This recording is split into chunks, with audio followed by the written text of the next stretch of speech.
त्या तंबूत आता कोणी उरलं नव्हतं. तोरमानने त्याच्या शेजारी उभ्या असलेल्या मिहिर कुलच्या पाठीवर पुन्हा जोरदार थाप मारली. हसला आणि म्हणाला, इस्तनबुलच काय, आता पार त्या दूरच्या रोमला जाऊन तेथील पातशहाचीही मी गर्दन मारेल. सारी धरती आपल्या स्वामित्वाखाली येईल. त्या विजयांचा मार्ग सापडलाय मला आता. महान अटीलला ज्यामुळे विजयामागून विजय मिळवत राहिला तो मार्ग. महान अटीललाची ती दिव्य वस्तू मला मिळाली म्हणजे माझ्या पराक्रमाला अजूनच जास्त धार येईल. तुला अवघ्या जगाचं राज्य वारशात मिळेल माझ्या पराक्रमी मुला. एकच सत्ता, हुणांची सत्ता. आणि तोरमान डौलात चालत आपल्या तंबूकडे निघून गेला. मिहिर काही क्षण तसाच गोंधळलेल्या स्थितीत उभा राहिला. मिहिरही मग तेथून निघाला आणि आपल्या तंबूकडे निघाला. बाहेर सर्वत्र बर्फाचं शुभ्र आवरण पसरलेलं होतं. अजूनही आग ओकत असलेली पेटलेली गावं वस्त्या त्या शुभ्रतेवर एखाद्या डागासारख्या ओंगळ दिसत होत्या. त्यात बर्फाळ वारे भणाणत असल्याने हवेत एवढा गारठा होता की हाडंही थिजून जावीत.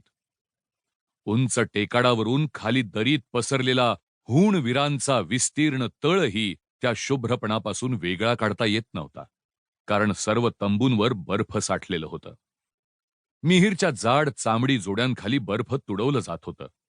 अनेक सैनिक मधल्या मैदानात सर्व केसाळ कातडी कपडे घालून शस्त्रांचा सराव करत होते. कोणी तलवारीचा तर कोणी भरधाव घोड्यावर बसून नेमबाजीचा. मध्य आशियातील अनेक भटक्या टोळ्यांपैकी हुण एक होते. ते सूर्यपूजक होते. सतत युद्धायमान राहणं हा त्यांचा नैसर्गिक स्वभावधर्म होता. पशुपालन करणे आणि रेशीम मार्गावरून जाणारे व्यापारी तांडे लुटणे हा त्यांचा मुख्य व्यवसाय होता. तसा तो प्रदेश म्हणजे थंड वाळवंट. पाणथळ जागा शोधत भटकंती करणे त्यांना भाग असे. अशा पाणथळ जागांच्या शोधात इतरही टोळ्या सामील असल्याने त्यावरून घमासान युद्धे होत. सारेच क्रूर होते. मानवी जीवनाची तमा नसल्याने आजवर अनेक टोळ्या अशा रक्तरंजित युद्धात नष्ट होऊन गेल्या होत्या. काही दुर्बळ टोळ्या तो प्रदेश सोडून दूर पूर्वेकडे चीन किंवा पश्चिमेला इराणच्या दिशेने पळून गेल्या होत्या. हुण टोळीने मात्र सर्वांवर वर्चस्व मिळवण्यात यश मिळवलं होतं. इतकं की काही काळापूर्वी महान अटीलला हुणांचे सैन्य घेऊन पार इस्तनबुलवर चालून गेला होता.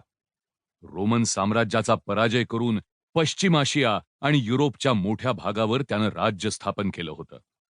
त्याचा अज्ञात कारणांनी मृत्यू झाल्यावर मात्र हुणांचं प्राबल्य कमी झालं होतं. आता ते प्राबल्य पुन्हा निर्माण करायचं होतं. त्यासाठीच हुणांचा नवा बलाढ्य राजा तोरमान वाटेत येईल तो प्रदेश उद्ध्वस्त करत जिंकत पश्चिमेच्या दिशेनं निघाला होता. जगावर आपलं अधिराज्य निर्माण करणं हे त्याचं ध्येय होतं. आता तो इराणच्या सीमेवरील तुरानी लोकांना हरवून आता बल्ख प्रांतात आला होता. आसपासचा सर्व प्रदेश उजाड केला होता.